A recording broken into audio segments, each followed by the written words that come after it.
एक घना जंगल था। उस जंगल का राजा ग्रीन शेर था। उसी जंगल में ग्रीन टायरेनोसोरस रेक्स रहता था, जो ग्रीन शेर का बहुत ही प्रिय मित्र था। उन दोनों में इतनी गहरी मित्रता थी कि जंगल के सभी जानवर देखकर आश्चर्यचकित रह जाते थे। उसी जंगल में एक और दोस्त का जोड़ी था, जो लकड़बग्घा और लोमड़ी का था। इनकी भी दोस्ती बहुत अच्छी थी, पर इनका कोई नाम भी नहीं लेता था। अरे लोमड़ी, ग्रीन शेर और ग्रीन टायरेनोसोर की दोस्ती है, मुझे देखा नहीं जा रहा है। इनकी दोस्ती तो मेरे नाकों में दम कर रखा है, दम। जब भी देखो सभी इन्हीं की दोस्ती की तारीफ करते रहते हैं, और हमारे दोस्ती का तो कोई नाम तक नहीं लेता। देखना, एक न एक दिन इनकी दोस्ती में आग लगाकर ही मानूंगा। फिर हम दोनों की दोस्ती की तारीफ होगी और जंगल पे हम राज करेंगे, राज। इस तरह बातचीत करते जंगल में घूम रहे थे। तभी एक दूसरे जंगल का सूअर इस जंगल में आया और जंगल के जानवर को मारकर उसे खाने लगा।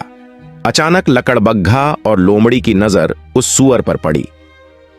लकड़बग्घा और लोमड़ी तुरंत सूअर के पास जाकर उसे घेर लिए और फिर लकड़बग्घा कहता है, अबे ओ मूर्ख, कौन हो तुम और हमारे जंगल के जानवरों को क्यों मार रहे हो? अरे लोमड़ी, तुम इस सूअर का ख्याल रखना, मैं अभी राजा को बुलाकर लाता हूँ। नहीं भाई, तुम ऐसा मत करो। मैं दूसरे जंगल से आया हूँ। मैं वापस अपने जंगल चला जाऊंगा और तुम जो बोलो मैं करने के लिए तैयार हूँ, पर ये बात जंगल के राजा को मत बताना। सूअर की बात पर लकड़बग्घा अब विचार करने लगा, क्योंकि उसका तो बस एक ही सपना था, राजा की दोस्ती को तोड़ना और जंगल पर राज करना। ये तो अच्छा मौका है। अगर इस सूअर को अपने साथ रखा तो मेरा काम आसान हो जाएगा। नहीं भाई, तुम कहीं नहीं जाओगे, तुम यहीं रहो, खाओ पियो और मौज करो, पर मेरा भी थोड़ा थोड़ा मदद करते रहना। वो तो ठीक है, पर ये बात अगर जंगल के राजा को पता चली फिर क्या होगा? तुम्हें इसकी चिंता करने की जरूरत नहीं है, बस अपने भाई पर भरोसा रखो, मैं सब संभाल लूंगा। इस तरह सूअर लकड़बग्घे की बात मान गया और जंगल के सारे जानवर को मारकर उसे खाने लगा। धीरे धीरे जंगल के जानवर कम होने लगे। किसी को भी कुछ समझ में नहीं आ रहा था कि सारे जानवर कहां गायब हो रहे हैं। फिर सभी जानवर शिकायत लेकर राजा के पास आते हैं। तभी ग्रीन शेर और टायरेनोसोर गुफा से बाहर आते हैं और फिर ग्रीन शेर कहता है, अरे तुम सब यहाँ, और तुम लोग इतने घबराए हुए, बोलो क्या बात है? महाराज, हमारे जंगल में कोई खूनी दुश्मन घुस आया है, जो हमारे जंगल के जानवरों को बड़ी बेरहमी से मारकर उसे खा रहा है। हमारी मदद कीजिए महाराज, वरना हम सब भी मारे जाएंगे। हाँ महाराज, जंगल में बस अब कुछ ही जानवर बचे हैं, हमारी मदद कीजिए महाराज। यह बात जानकर जंगल का राजा आग बगुला हो गया और गुस्से में दहाड़ मारते हुए कहता है, अरे इतना कुछ कब से चल रहा है और तुम लोग आज बता रहे हो? बताओ कौन है वो खूनी दुश्मन जो हमारे जंगल के जानवरों को मार रहा है? हमें क्षमा कीजिए महाराज, उस खूनी दुश्मन को तो आज तक हमने देखा भी नहीं है। फिर ग्रीन शेर अपने दोस्त टायरेनोसोर से कुछ बातें किया और फिर कहता है, तुम लोग घबराओ मत, हम दोनों दोस्त मिलकर उस खूनी दुश्मन का पता लगा रहे हैं। राजा की बात सुनकर सभी जानवर चैन की सांस लेते हैं और राजा लकड़बग्घा को भी कुछ जिम्मेदारी सौंपता है। सुन लकड़बग्घे, जंगल के सभी जानवरों पर नजर रखना, वो खूनी दुश्मन कहीं भी दिखे उसे वहीं खत्म कर देना। जो आ गया महाराज। लकड़बग्घा वहां से चला गया और मन ही मन बहुत खुश हो रहा था। अरे वाह, मैंने जैसे सोचा था बिल्कुल वैसा ही हो रहा है। एक दिन राजा का दोस्त खूनी दुश्मन का निगरानी करते करते एक वृक्ष के नीचे गहरी नींद में सो गया। अरे लोमड़ी, ये तो बहुत ही अच्छा मौका है इन दोनों की दोस्ती को तोड़ने का। बात तो तुम ठीक ही कह रहे हो, इससे अच्छा मौका अब कभी नहीं मिलेगा। अरे सूअर भाई, आज तुम्हें एक छोटा सा काम करना है। बोलो लकड़बग्घा भाई, क्या काम है?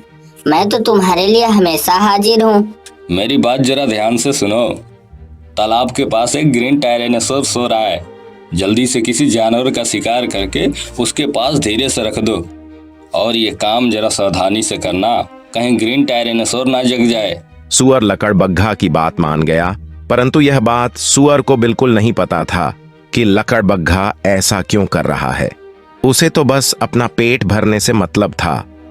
फिर सुअर बोला, ठीक है भाई, तुम टेंशन ना लो, मैं ये काम आसानी से कर दूंगा। लकड़बग्घा और लोमड़ी भागते हुए राजा के पास आए।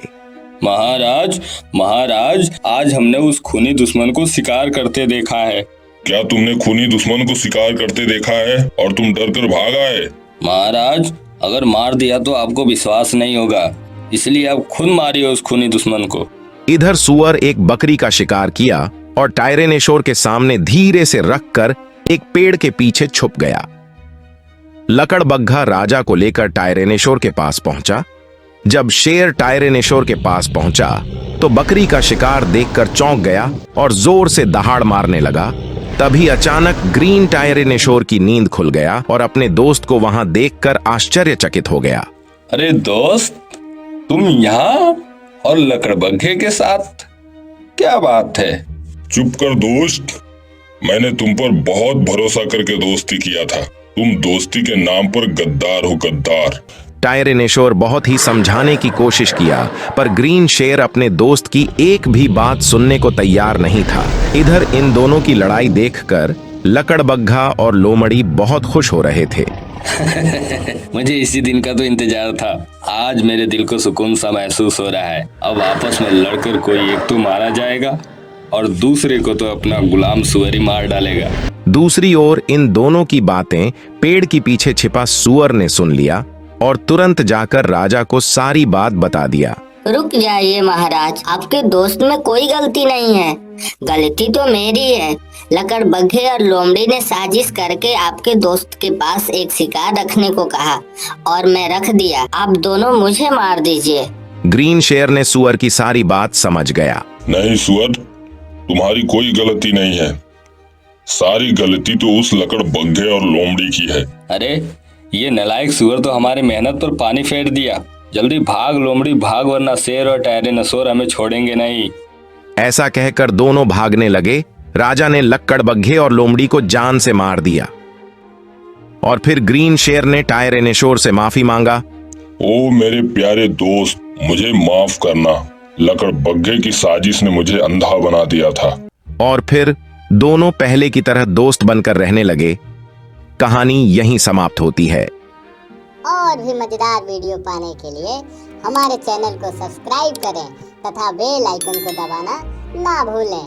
फिर मिलेंगे एक मजेदार कहानी के साथ। तब तक के लिए बाय बाय।